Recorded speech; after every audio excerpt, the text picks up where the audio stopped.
सरकार को झटका। नमस्कार, आप देख रहे हैं दिव्य हिमाचल टीवी। मैं हूं आपके साथ वंशिता शर्मा और हाजिर हूं आप सभी के सामने हिमाचल आज का मुद्दा लेकर। शिमला में ओपीएस पर हुए महासंग्राम के बाद अब प्रदेश भर के कर्मचारियों ने क्रमिक अनशन शुरू कर दिया है। अब हिमाचल में पुरानी पेंशन की बहाली के लिए अपनी तरह का ये अनूठा प्रदर्शन होगा। दूसरी तरफ सरकार अब केंद्रीय आलाकमान से बात करने की बात कर चुनावों में जा रही है। वहीं कर्मचारियों ने चुनावों के लिए नारा दे दिया है। क्या है ये नारा और अब आगे क्या होगा, हम पहाड़ी में इसी पर चर्चा कर रहे हैं अनिल अग्निहोत्री और राजेश शर्मा। ओपीएस के लिए महासंघर्ष, जी हाँ, महासंघर्ष क्या हुआ आज, परिणति उसकी क्या हुई, हम चर्चा कर लेते हैं। जी राजेश, आज जैसे हमने पहले कहा महाआंदोलन रहा, इतने दिनों से जो चला हुआ था। सबसे पहले ये बताइए कि मुख्यमंत्री से जहां सब आके ये कार्यक्रम एक तरह से आप ये समझिए कि इख्तिताम को पहुंची है सारी चीजें। मुख्यमंत्री से मुलाकात हुई आज शाम को नेताओं की, बिल्कुल एनपीएस कर्मचारियों की। जी, क्या बात हुई वहां पे, क्या निकला? बिल्कुल, आज महाआंदोलन एक तरह से राजधानी शिमला में हुआ और शाम होते होते फिर इस आंदोलन की पूरी एक तरह से पटकथा बदल गई। अग्निहोत्री जी, मुख्यमंत्री जयराम ठाकुर ने एनपीएस के कर्मचारियों को बातचीत के लिए जब बुलाया तो उनकी तरफ से एनपीएस के जो प्रदेशाध्यक्ष हैं प्रदीप ठाकुर, उनके साथ साथ जो भी राज्य कार्यकारिणी थी, मुख्यमंत्री जयराम ठाकुर से मिलने के लिए विधानसभा सचिवालय, ये तमाम कार्यकारिणी वहां पहुंची।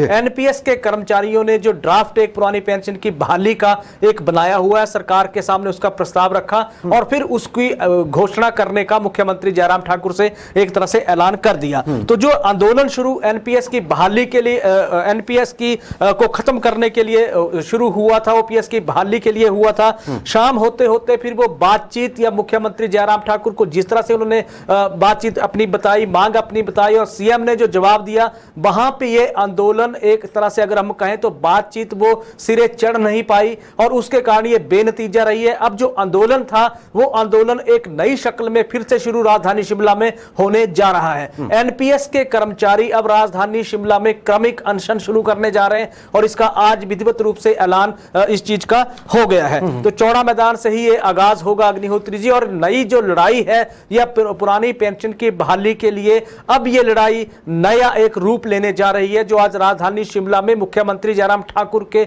से मिलने के बाद जिस तरह से एनपीएस ने एक तरह से इस आंदोलन का रास्ता अख्तियार करने का फैसला लिया है। जी राजेश, बिल्कुल सही आपने डिटेल में बताया। देखिए राजेश, आंदोलन किस ओर बढ़ेगा इसकी आशंका पहले से ही थी, क्योंकि एनपीएस ये जो है इनका पहले से ही एक स्टैंड क्लियर रहा है राजेश, शुरू से ही, कि ओपीएस से नीचे कुछ भी मंजूर नहीं। और सरकार बार बार ये कह चुकी है कि हम इसके बीच में से कोई रास्ता या तो निकालेंगे या फिर बातचीत से बात आगे बढ़ाएंगे केंद्र की ओर। अपने हाथ में नहीं है किसी भी सरकार के, कम से कम हिमाचल सरकार ने तो ये क्लियर कर दिया, हमारे हाथ में नहीं है। जाहिर चीज ऐसे और बढ़नी ही थी। अब आपने बताया कि अब ये अनशन पे बात आ गई है। अब ये अनशन क्या रंग लाता है इस पे हम नजर रखेंगे। लेकिन राजेश, आज पूरे प्रदेश से एनपीएस कर्मचारी पहुंचे हुए थे ओपीएस पाने के लिए शिमला परिवार के साथ, बहुत बड़ी संख्या में।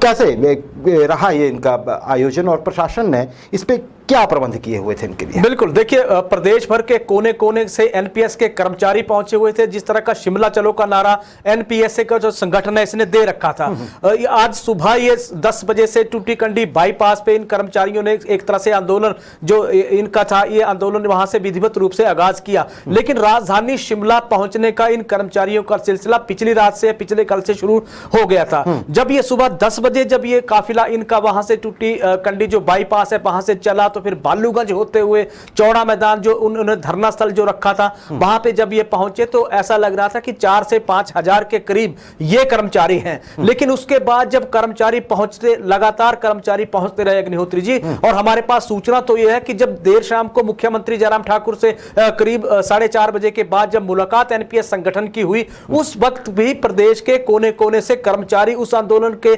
समर्थन में वहां पहुंच रहे थे। तो एक तरह से अगर कहें तो कॉल जो दी गई थी एनपीएस एनपीएस के कर्मचारियों ने परिवारों के साथ कर्मचारी राजधानी शिमला आए थे, दबाव एक सरकार के ऊपर बनाना चाहते थे, कामयाब भी वो दबाव बनाने में रहे। और जिस तरह की संख्या आज थी, उत्साह जिस तरह का कर्मचारियों में था, जोश और जुनून था, नारेबाजी जिस तरह की लगा रहे थे, या फिर जब मुख्यमंत्री जयराम ठाकुर ने इनको बातचीत के लिए जब बुलाया तो उस दौरान जो चौड़ा मैदान में इन्होंने वाद्य यंत्रों की धुनों पे कह लीजिए, ढोल नगाड़ों पे कह लीजिए, नाटियां जो डाली, जिस तरह से कर्मचारी थिरकने लगे, उस तरह से उनको एक आस उस वक्त जग गई कि सरकार कोई ना कोई ऐसा ऐतिहासिक फैसला आज लेने जा रही है। लेकिन जब मुख्यमंत्री जयराम ठाकुर की बातचीत जब इनके साथ हुई तो उन्होंने कहा कि मसला थोड़ा सा पेचीदा है, सरकार ने हाई पावर कमेटी इसके समाधान के लिए बना रखी है, और अब चूंकि केंद्र से जुड़ा हुआ मसला है तो सरकार या हिमाचल सरकार केंद्रीय नेतृत्व से इस मसले को लेकर बातचीत करेगी। दूसरी तरफ संगठन को अगर हम देखें तो थोड़ी सी नाराजगी संगठन में यह लगी कि सरकार पौने 5 साल के भीतर जब कोई ठोस कदम नहीं उठा पाई तो चंद दिन में किस तरह का सरकार का एक रिस्पांस इस मामले में रहेगा, यह देखना होगा। लेकिन एक तरह से का जो उत्साह कर्मचारियों का था, जोश जो कर्मचारियों का था, सुबह के वक्त जिस तरह का जज्बा उन्होंने दिखाया, शाम होते होते थोड़ी सी मायूसी उन कर्मचारियों के चेहरों पे साफ झलकती हुई नजर आई। जी, साफ झलकती नजर आई। राजेश, वैसे अगर हम देखें तो कर्मचारियों की तरफ से भी आंदोलन अभी कुछ ही वर्ष पहले शुरू हुआ है, बहुत लंबा अरसा इससे पहले गुजर गया। शायद अगर वो नहीं गुजरता और शुरू में ही कोई एक आंदोलन खड़ा हो जाता तो आज इस स्टेज पे नहीं आके पहुंचता है जहां पे टकराव की स्थिति पैदा हो रही है। अच्छा राजेश, बड़ी संख्या कर्मचारियों की आपने बताया, शाम तक कर्मचारी पहुंच रहे थे परिवार के लोगों के साथ अपने। इस बार एक बड़ी अच्छी बात यह रही कि संघर्ष की स्थिति पैदा नहीं हुई। सही है। आप 3 मार्च वाला घटनाक्रम याद कीजिए, वैसी आज परिस्थितियां पैदा नहीं हुई। ये बहुत अच्छी बात है प्रशासन के लिए भी और कर्मचारियों के लिए भी कि उन्होंने स्थितियां बिगड़ने नहीं दी। बिल्कुल। राजेश, क्या लग रहा है आपको कि क्या दोनों ही तरफ से एहतियात बरतने की कोशिश की गई, ताकि दोनों ही ये चाहते थे कि एक बातचीत हो जाए किसी अप्रिय स्थिति ना होते हुए, ताकि बातचीत का माहौल बने जो अल्टीमेटली हुई भी जाए?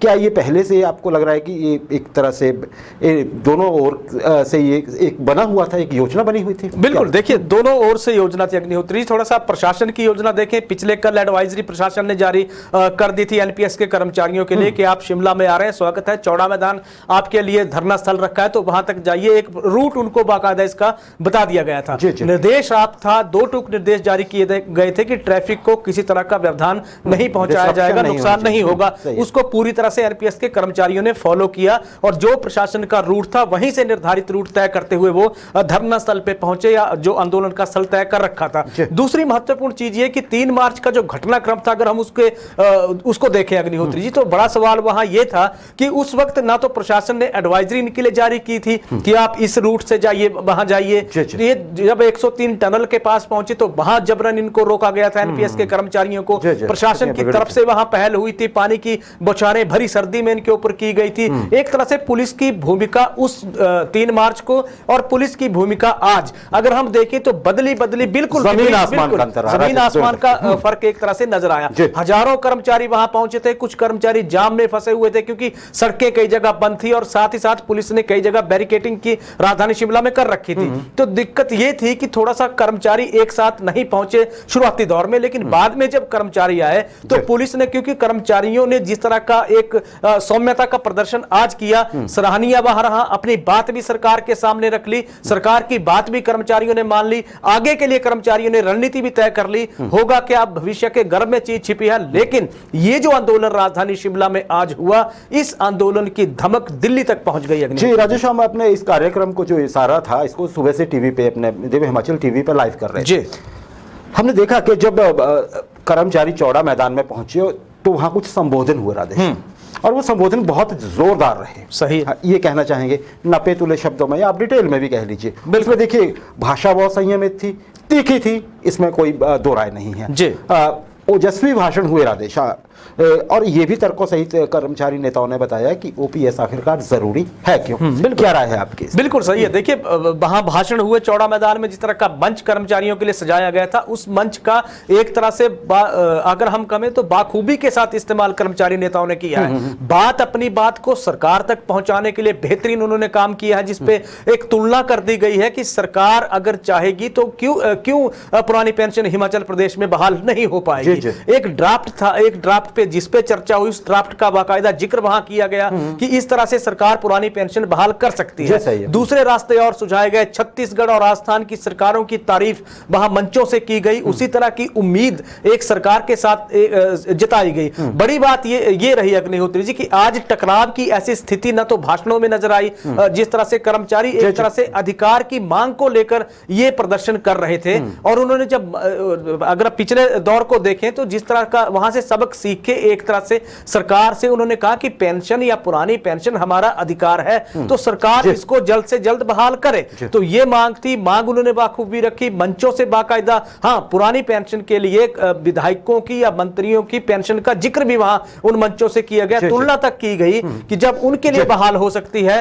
तो हमारे लिए भी बहाल हो सकती है। तो इसीलिए वहां से मंच का भरपूर इस्तेमाल किया गया। बिल्कुल, नेताओं ने ये तक कहा कि देखिए अगर आप ओपीएस लगा देते हैं तो आपको सड़क किनारे ना होर्डिंग लगाने की जरूरत है और ना ही कहीं कोई बैनर लगाने की जरूरत है। हम गले में बैनर डाल के सरकार का प्रचार करेंगे, क्योंकि मांग बहुत बड़ी है ओपीएस की। कर्मचारियों को भी पता है कि स्टेक पे बहुत कुछ लगा हुआ है। सही है। प्रदेश सरकार ने अपनी स्थिति बता दी है और ये भी कहा है कि जब तक केंद्र की मदद नहीं होगी हो ही नहीं पाएगा। चलिए अगले सेक्शन में भी हम ये सब कुछ डिस्कशन करने जा रहे हैं, लेकिन अभी अंतिम प्रश्न इस सेगमेंट में आपसे, अब जब स्थितियां इस मोड़ पे पहुंच गई हैं कि अनशन शुरू कर दिया है एनपीएस कर्मचारियों ने, बिल्कुल चीजें किस ओर बढ़ती लग रही है राजेश, आपको आपकी राय क्या है इसमें? बिल्कुल सही है। देखिए अगर इस आंदोलन को देखें तो ये आंदोलन ऐसा नहीं है कि खत्म हो गया है। हालांकि सरकार के इस जो मौजूदा सरकार है इसके कार्यकाल का ये आखिरी एक तरह से वक्त या चंद महीने इस सरकार के इस कार्यकाल के बचे हुए हैं।